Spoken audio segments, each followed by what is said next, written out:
கர்த்தராகிய இயேசு கிறிஸ்து நாமத்திற்கு மகிமை. உங்கள் அனைவருக்கும் என் ஸ்தோத்திரங்களை நான் தெரிவித்துக் கொள்ளுகிறேன். நமக்கு வெற்றி தரும் வேத வசனமும் பாடலும் என்ற இந்த நிகழ்ச்சியில் உங்களை சந்திப்பதிலே மிக்க மகிழ்ச்சி அடைகிறேன். இன்றைக்குரியதான வேத வசனம் என்ன பாத்தீங்கன்னா, ஏசாயா 43:21 சொல்லப்பட்டிருக்கிறது.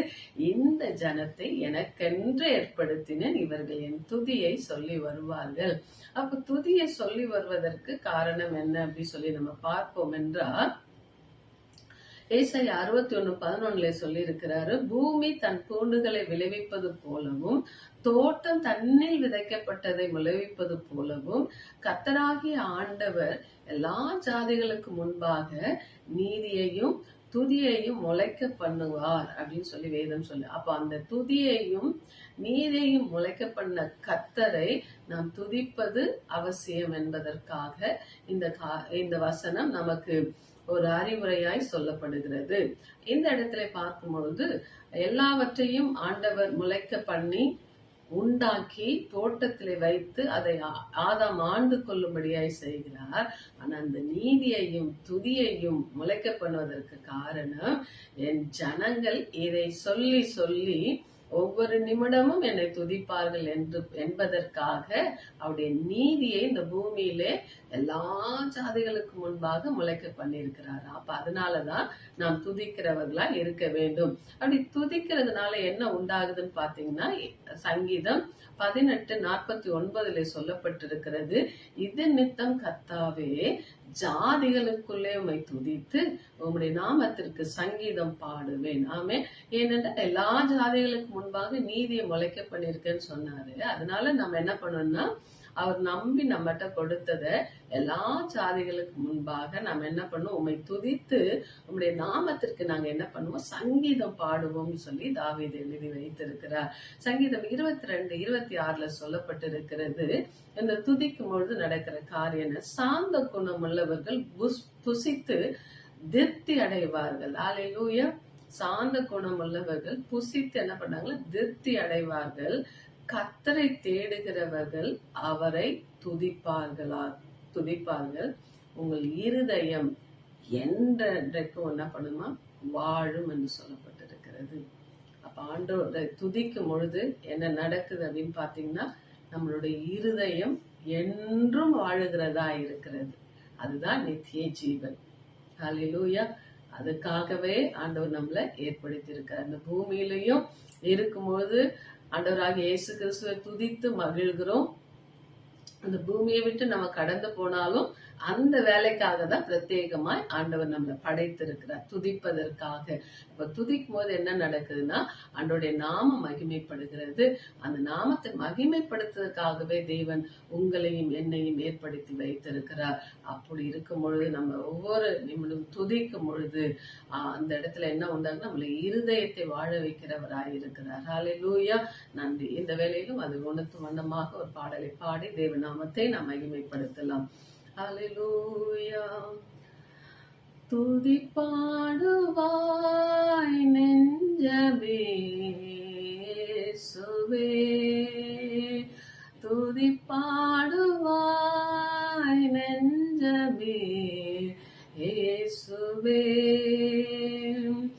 அவர் துதி சொல்லி வரவே தேவன் தந்திட்ட வாழ்வு இதுவே, அவர் துதி சொல்லி வரவே தேவன் தந்திட்ட வாழ்வு இதுவே. முன்னறிந்தார், முன் குறித்தார், நம்மை அழைத்தார், மகிமைப்படுத்தினார், இன்னும் மகிமைப்படுத்துவார்.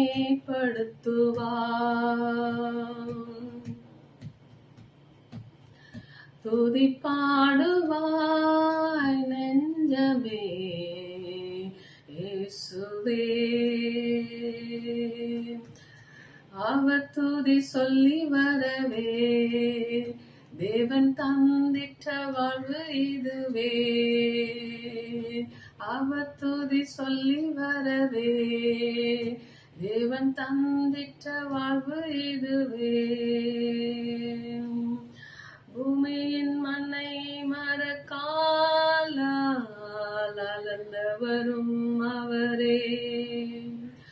வானங்களை திரை போல விரித்தவரும் அவரே, பூமியின் மண்ணை மரக்காலா அளந்தவரும் அவரே,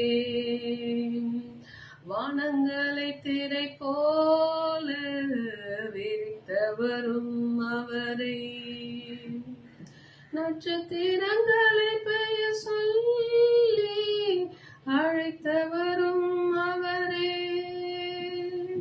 நட்சத்திரங்களை பெயர் சொல்லி அழைத்தவரும் அவரே, உன்னையும் என்னையும் உள்ள கையில் வரைந்தவரும் அவரே, உன்னையும் என்னையும் உள்ள கையில் வரைந்தவரும் அவரே, அவர் துதி சொல்லி வரவே தேவன் தந்திட்ட வாழ்வு இதுவே, அவர் துதி சொல்லி வரவே தேவன் தந்திட்ட வாழ்வு இதுவே, துதி பாடுவாய் நெஞ்சமே இயேசுவே, துதி பாடுவாய் நெஞ்சமே இயேசுவே. ஆமே. அந்த துதி பாடும் பொழுது நெஞ்சம் என்னன்னா வாழுகிறதா இருக்கிறது, என்றென்றும் வாழுகிறதா இருக்கிறது. அதனாலே துதிக்கு பாத்திரராகி இயேசு கிறிஸ்துவை நாம் துதிப்போம். ஏனென்றால் அவர் தான் அந்த பூமியிலே நீதியையும் துதியையும் முளைக்க பண்ணுகிறவராய் இருக்கிறார்.